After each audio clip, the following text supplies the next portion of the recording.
Hey guys, so I thought we would make a beef stew today because it is not so hot.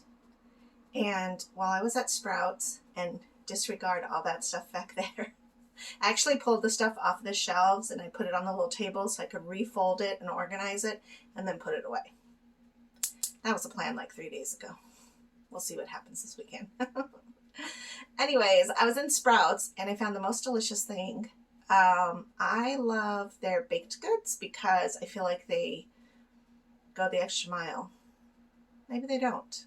But there are things there that I find that aren't in other stores or as often or as many varieties. One of the things I really like is their butters.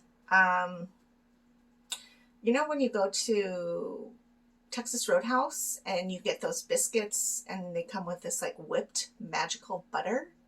It's at Sprouts. I did notice they have pumpkin butter spread. Gags. Not that I'm against pumpkin, but I just don't know why people have to have so much pumpkin.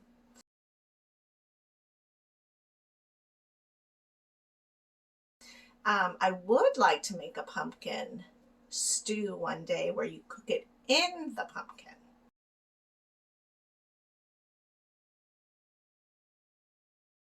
I've seen that happen, but I'm not really sure that that's today's desire. And honestly, I'll eat soup or stew. Ben will pick at it because he doesn't want the soupy part of it. And Donnie doesn't care. But for the most part, it would be me eating it. And so how much stew do I really need inside a giant pumpkin? Probably not a lot. So I don't think that I'll probably do that. But maybe one day. Or if I find a medium-ish size pumpkin, I could do that. I don't know. Anyways, so let me put you on pause for a sec. While I'm at Sprouts, I found an everything French bread. I usually use these to make garlic toast or garlic bread in the oven. I love the everything anything. So if it's everything bagel, everything breads, I just love the smell. And I think it's the onion that I'm attracted to, honestly. But I thought about slicing it and making it like toasted with some garlic and then dipping it in maybe like an olive oil situation of seduction. That's my plan, but we'll see how that goes. So I'm going to get started on making the what's called the steak. Starting to get a little brain fog if you can't tell. I need to drink some more coffee. I'm going to start the steak up on the pan here because okay, so I sat and like read several recipes with beef stew, and I didn't know there were so many different types. I think the biggest thing is how creamy you want the broth to be is a big difference. Because typically in beef stew is always going to be like a carrot, celery, and potatoes. So I found little potatoes. Let me show you. These baby potatoes are so cute. They're called nibbles, and they're literally like the size of cherry tomatoes or grape tomatoes, but they're a potato. And so instead of having to cut up the potato in the stew, I thought this would be so much easier and so much fun. I just need to give them a little bit of a rinse, and then I will throw them in the pot. All right, so I have pretty much everything kind of ready. I have my onions cooking right now, and I had to move to a bigger pot because I was actually like, I don't know what I was thinking, because I can just freeze what we don't eat tonight, and that'll probably be a better situation than to try to cram everything in the other pot. I went ahead and cut up some garlic as well, and I'm going to put that in there so that can start cooking. Some celery, because beef stew always tends to have celery in it. Ah, it smells so good already. I want to salt and pepper because That's important.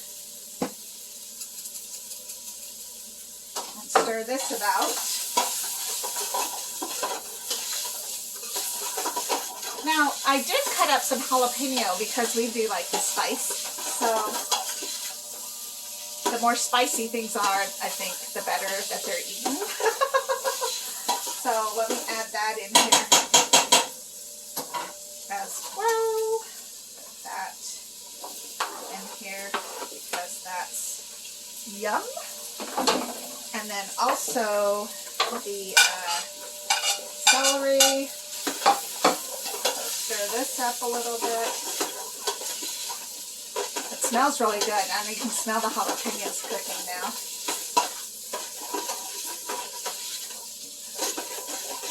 Always, like to get those flavors going.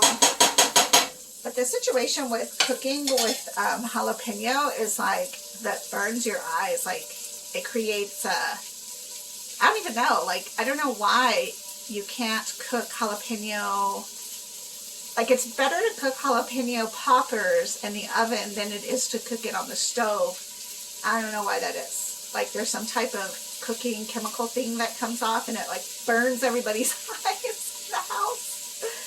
So, just gonna let that cook up for a moment. Okay, so now I have some carrots. I'm gonna toss those in. Thankfully, they make them like this and you don't have to deal with them. And then I do have some beef broth that I'm going to put in as well.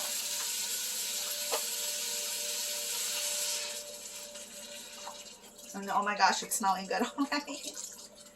I think I'm going to put the whole thing of beef broth in, and then I also have vegetable broth, which I might do that as well. I wish I could make my own beef broth. It's just, it kind of takes a little bit. And I'm already getting really hot. Because anything I do, it just makes me hot. So, okay. I thought that was going to be really hot on my fingers, but it wasn't at all.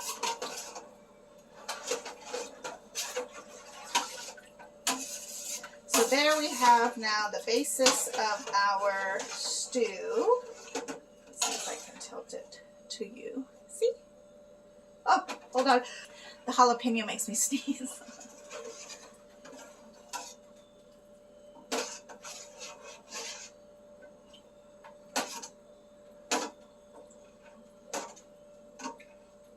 So now those just have to cook up, and I think I will add the potato now. Let me clean them up a little bit. So I have it all together. It took me a little bit to get this here. I wish I had a little bit more tomatoes, but that's okay. So here's my soup. I made some dipping sauce, and I went ahead and toasted these up, which is actually dinner for me because I really just eat once a day. So anyways, I'm going to go because I'm tired now. This took a lot of effort, more than I thought. And this is why it's different than a crock pot, because now I'm like, oh, this is why people crock pot. So anyways, it's just a beef stew that I came up with. I did add a little bit of paprika and a little bit of oregano to season it up along with salt and pepper. And I'm just going to let everything else speak for itself. So anyways, have a good day. I will talk to you soon. Bye.